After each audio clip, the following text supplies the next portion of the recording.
他每次洗澡都要用掉3吨水，明明很干净，可用过的水竟然变成了黑色。不仅如此，从他出生的那天起，怪事就接连发生。同时分娩的5个孕妇竟然全部领了盒饭，护士刚把她放入摇篮里，所有婴儿竟然全都停止了哭泣，并且围了上来。哪怕是在护士为她清洗身体时，只要一碰到水，下一秒就会有无数的黑色液体渗出。由于一切太过诡异，护士偷偷带走了安娜，并抚养她长大。长大后的安娜每天都游走在街道中帮助别人。只见她摸了摸痛苦的流浪老人，老人的情绪竟立刻得到了缓解。她又伸手抚摸流泪的街头小姐，一缕黑色的雾气便顺着手臂钻入了她的体内，女人的情绪也得到了缓解。随后她用矿泉水冲洗双手，将那些被她吸入身体的负面情绪驱除，否则她将会被反噬。而且随着负面情绪的聚集，她的身体也会随之虚弱。随后安娜又遇到一个准备开枪自杀的女人，她立即上前抚摸了下女人的脸，女人脑海里的痛苦记忆便瞬间转移给了安娜。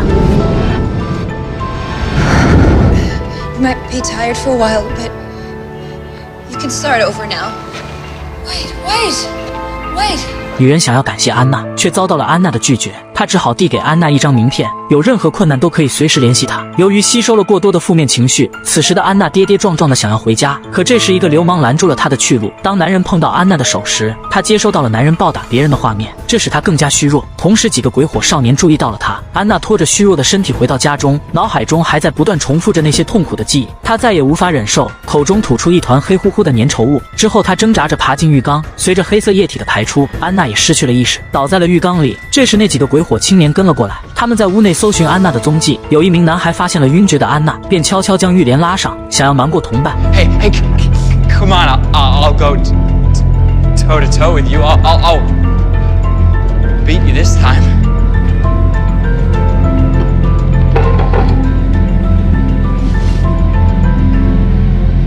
You said not yet.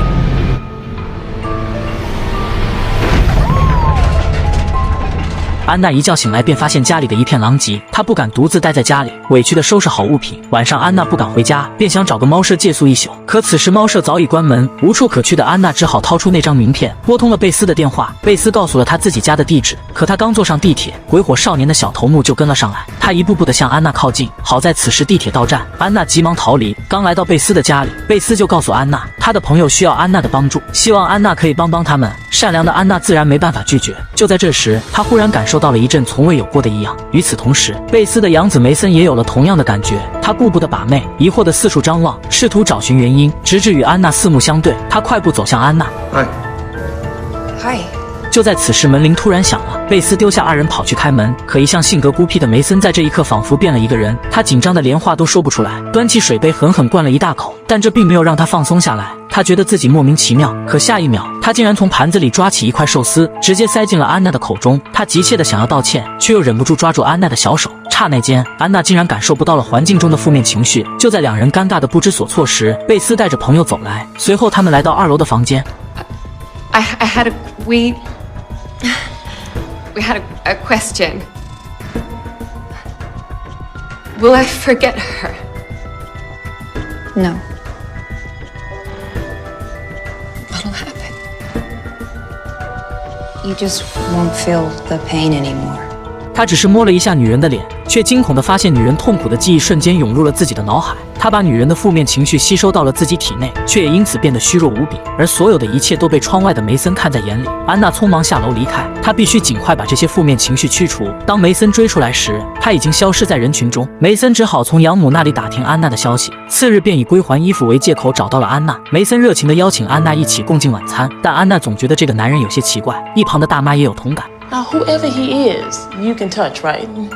然而安娜还是跟着梅森离开了。这时大妈也打了一通神秘电话。I think I just met one. It's starting. 梅森带安娜去了一家不卖酒的酒吧，这是安娜从未敢于涉足的地方。在熙攘的人群中，安娜总会受到那些负面情绪的影响，但只要梅森牵着她的手，这种感觉就会消失。从朋友的言语中，安娜惊讶地发现，她与梅森的生日竟然是同一天，这难道就是命运的安排？随后，梅森带安娜来到他的秘密基地，他询问安娜对女人做了什么，可得到答案后，他感到更加困惑。他好奇安娜为什么能够从别人身体里吸收黑气，但安娜知道自己说了也没人会信，只是觉得梅森有些不正常。当2人的手触碰在一起时，如同被一道无形的电弧牵引着。他们的心弦在这一刻仿佛连在了一起，这是安娜出生以来从未有过的感觉。之后他们来到一家餐厅，这时安娜注意到梅森手腕上的手环竟然与自己的手环如出一辙。这一天他们度过了前所未有的愉快时光，可就在两人分别后，梅森却陷入了痛苦的挣扎，他的脑海中不断出现他的哥哥和养父发生车祸时的场景。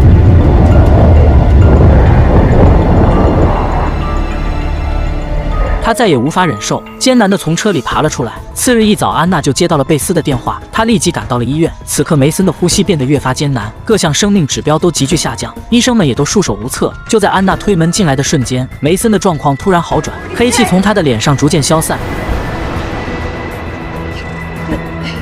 I can't. Don't go. You can't be around me. No one can. 而这边的鬼火少年也没闲着，看着从安娜家里找到的照片，他又生出了找安娜麻烦的打算。而尼克也察觉到了他的意图，于是借口要方便一下，趁机跑去找安娜。Listen, whatever you have, whatever you do, you want it. You have to get out of here, okay? He's looking for you. You have to run. I can't. Please go. 然而安娜并不打算听取尼克的建议，只是伸出手吸走了他内心的恐惧。而这边的梅森来到猫舍找到大妈，他急切地想要知道他和安娜之间的关系。然而胖婶却告诉他，自己没办法为他解答，他只能去找别人。此时当年偷走安娜的护士走了出来，他告诉梅森，和他一起在医院出生的孩子总共有5个，他们和安娜的命运早在出生那一刻就已经紧密相连。为了平衡世间的负面情绪，神秘组织培育了5个拥有特殊能力的孩子，安娜便是他们成功的实验品。为了避免其他几人受到负能量的影响，他将安娜从医院里偷出来，托付给自己的妹妹抚养。然而安娜始终都是独自居住在外，因此她和妹妹并不知道安娜的住处。 This is you. And this is Harmony. Child, to find her, you need to look at your past and present, all of it. What you've achieved, what you have, and what you've been given. 回到家中的安娜再也无法控制自己的情绪，周遭的物品在她的疯狂打砸下支离破碎。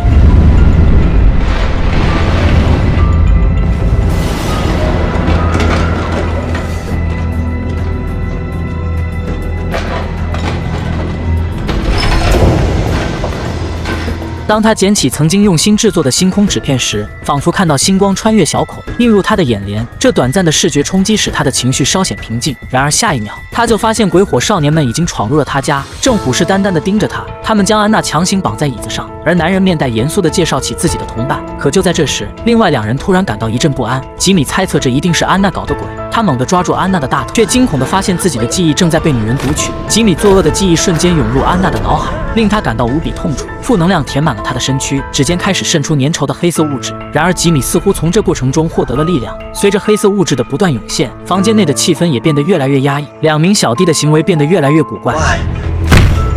Listen to me. 看着他们痛苦的挣扎，安娜内心充满了愧疚。然而吉米却十分享受，此时的他已化身恶魔，享受着别人的痛苦。Me? Oh no! Don't you blame me. I ain't doing nothing. This is all on you. 而这边的梅森正在尽力寻找安娜的住所，他拿着安娜送给他的星空纸片，标记出有亮斑的位置，最终锁定了一个区域。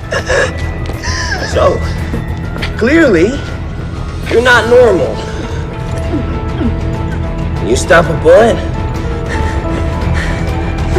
这时梅森已经找到了附近，突然一声枪响吸引了他，他立刻循声找去。他从门洞里看到安娜被捆绑起来，他心急如焚地撞击着房门，而吉米已经把枪口对准了安娜。然而就在这时，安娜看着地上那滩黑色的物质，她的眼前仿佛闪过了无数璀璨的星辰。也许是为了保护自己心爱的人免受伤害，她爆发出一股强大的能量，挣脱了束缚。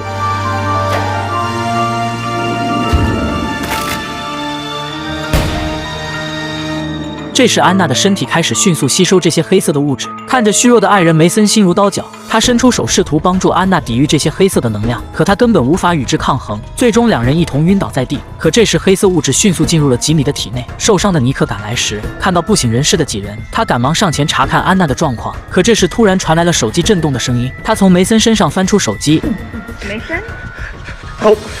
次日安娜被梅森的嘶吼声吵醒，她来到梅森的身旁，把手放在梅森的额头。并支走一旁的贝斯。随后，他躺在梅森的身上开始吸收负能量。等梅森醒来时，安娜已经不省人事了。他想帮安娜冲洗出身体里的负能量，却又毫无作用。绝望之下，他带着安娜来到海边，把安娜放进海里，希望海水能够洗去她身上的负能量。然而，就在他快要放弃的时候，安娜的身体突然爆发出一股强大的能量，向四周扩散，掀起了一阵阵巨浪。安娜奇迹般的醒来，两人过上了没羞没臊的生活，而吉米获得了他梦寐以求的能力。看电影找驰名，持续更新紧张刺激的好电影。